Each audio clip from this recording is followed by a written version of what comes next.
I'm Arvada Mayor Marc Williams. I'm joined today with Mark Deven, and we're going to talk about the end of an era, an important era here at the city of Arvada. Mark, it's great to be with you as always. Thank you, Mayor. Mark, in preparing for this, because you know I always prepare for everything. Yes, you do. I went back and watched the video we recorded when you first came to Arvada. I recall that video. Both of us have aged. Yes, we have. In 11 plus years. Yes, we have. It's, but I think we've aged well, like a fine wine, right? Yes, I would agree with that. So, Mark, in looking back at your accomplishments over your tenure as the city manager of the city of Arvada, and in going back to that video, you talked about what you were going to bring to the city of Arvada. And I got to tell you, I think you brought everything you said you were going to bring and even more. Well, thank you, Mayor. It's certainly been a team effort, and I would start by saying that the working relationship between the City Council and myself, and then also the City Council and the leadership team, and really all of our entire team, has been so outstanding. I brag about it to my other city manager colleagues about how well we all work together, and I think I think we've been able to accomplish a lot because of that. I certainly agree. Mark, when you first came to Arvada, talk a little bit about one of the first memories you have of being here. Well, one of the best first memories I have is the lighting of the Christmas tree at Old Town Square in December of 2011. I'd only been here about a couple of months, and I'd been to lots of Christmas tree lightings in lots of communities that I worked in over the years, but this was the first one where there was actual real snow on the ground. Yeah, we didn't have to make it up. Didn't have to make it up, didn't have to have this annoying white stuff all over the place that looked fake. This was the real thing, and there was a little bit of chill in the air. The business community was excited. The whole community was excited, and we had an amazing job done by our team in decorating the tree. And so it was just one of those magical moments that made me so glad that I was able to work in this community. And the fact that the mayor shows up at those tree lightings in very inappropriate outfits didn't scare you off? No, as a matter of fact, it made me thankful that people were focusing on you and not on me at the time. Well, Mark, one of the other realities is, as you've seen the transformation of Old Town during your tenure here, it's got to make you very proud. Absolutely. You know, we were, it's our special place. It's the heart of our community. It's the place where everyone wants to come, and it's also become a regional attraction. And we made some really key decisions about where we were going to locate the Old Town Hub for parking in order to maximize the potential investment of the business community in development projects that were going on there. We revitalized it through certain decisions that we made along those lines. And then I was so proud of how we responded to the pandemic. We closed the streets to create more space for businesses to serve customers, and it was a little scary. We weren't sure exactly how it would be responded to by the community. We're worried about overflow parking on the adjacent streets of Old Town, and in turn what happened was everyone loved it. And every time we talked about removing the barricades, people reacted by saying, no, don't do that. So we kept them in place and eventually invested more money to make what we were calling semi-permanent improvements in order to have a better looking street closure program. We have medians and landscaping and things like that. It's been amazing how well people have respond to that, and really with the additional space, it's become even more vibrant. It absolutely has, and I certainly look at that as one of the making some lemonade out of the lemons of the pandemic. I think it's turned out well. We wouldn't have done it if not for the pandemic. It really got us to think outside the box, didn't it? It did, yeah.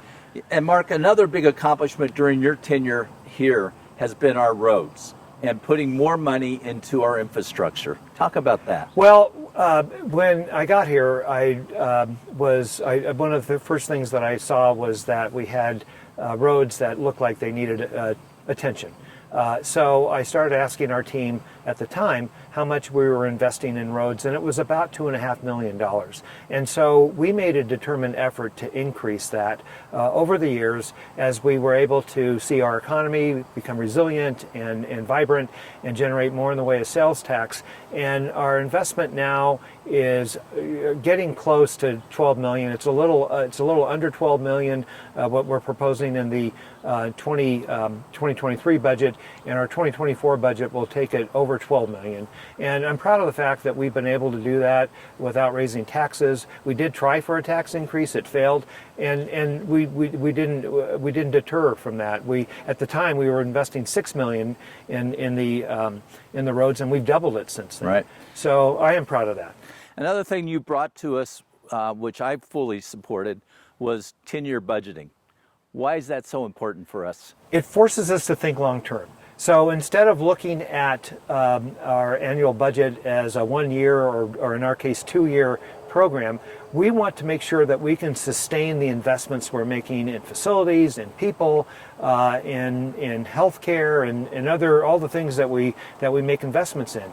So we sought to look at that over the long term, and we decided that 10-year planning, which is something I had done in other communities I had worked for, was the right way to go. And I'm so proud of how our team has actually perfected that, even beyond my expectations. Our director of finance, Brian Archer, has really really fine-tuned that process and made it something that we can use and make as part of our business plan. We've also expanded that to capital improvement projects. So we look long-term at investments in capital improvements by doing a 10-year capital improvement plan. It forces us to think long-term, and I think that helps us in the long run. Mark, you've built an amazing team at the City of Arvada. Your leadership team, I think, is second to none. And from that leadership team, we found our next city manager, didn't we? We did, and I'm so pleased and proud for that. Our leadership team is amazing. We have really developed a strategic thinking, forward-thinking team that looks at major issues and makes decisions about how to address those major issues. Again, our 10-year planning allows us to look at that over the long term, and they've done a great job. Again, it's the leadership team that works so closely with the City Council, and this team is delivering and working very hard and frankly challenging me to be a better city manager. And then along with that, I've had the pleasure of working with Deputy City Manager Lori Gillis. She is also a strategic thinker. She is passionate about public service, as passionate as I am about public service. She's also somebody who's fearless in terms of taking on challenges.